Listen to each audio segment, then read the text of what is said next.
联发科次顶配处理器 MT7988D 性能怎么样？首发搭载 MT7988D 的路由器是锐捷 B172 Pro， 所以我第一时间买回来测试。先看测速，单条1000兆宽带拨号上网，花瓣测速1300兆，全球网测最高也是1300左右。下面上难度，双1000兆宽带接入测速，全球网测2296，花瓣测速2313，这个速度可能跑到了机胖 OLT 线路的上限了，比小米万兆和华硕 B188U 都要快一些。我又通过局域网测速发现它的上行速率不行，只有 1.3G， 又试了一次 1.4G， 可能固件没有优化好，上行速度不至于比 MT7986 的路由器还低吧。我们再看看跑分，3核 A73 架构性能怎么样？ SSH 连接后使用 ChroMark 跑分测试，跑分过程中 CPU 是满载的，但是这个结果太低了，只有24000不到。我用同样的程序在 MT7986 上跑，结果是27000。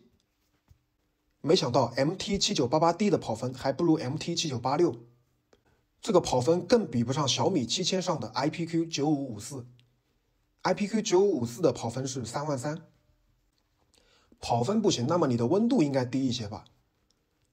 路由器顶部 37.5 度左右，相同造型的磊科 N60 表面温度是30度，底部45度左右，磊科的底部是34度左右。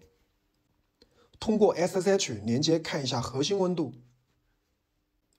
磊科 N60 39度，锐捷 B172 Pro 55度。开盖裸板开机10分钟测试，温度最高点就是 MT7988D， 表面温度 51.6 度。当然这个温度日常使用肯定是没有任何影响的，这个测试只是对比 CPU。 我之前发现联发科跑分低的芯片温度反而更高，双核 MT7981B 日常温度在60度以上。这套芯片方案叫做 Felogic 860，芯片标配的 WiFi 是 B172，不支持320兆赫兹频宽，相对于 WiFi 6提升有限。网口方面，芯片直出一个 2.5G 口和4个1000兆口，另外通过10G 的 US-XGMII 接口连接交换机芯片，芯片是 RTL8372N， 又增加了4个 2.5G 口，这样的搭配是没有问题的，没有速率瓶颈。MT7988D 芯片跑分不如 MT7986， 但是它的温度更高，无线速率提升不够明显，网口增加了多个 2.5G 口。如果你需要更多的 2.5G 网口，这套方案从性价比角度考虑还是值得推荐的。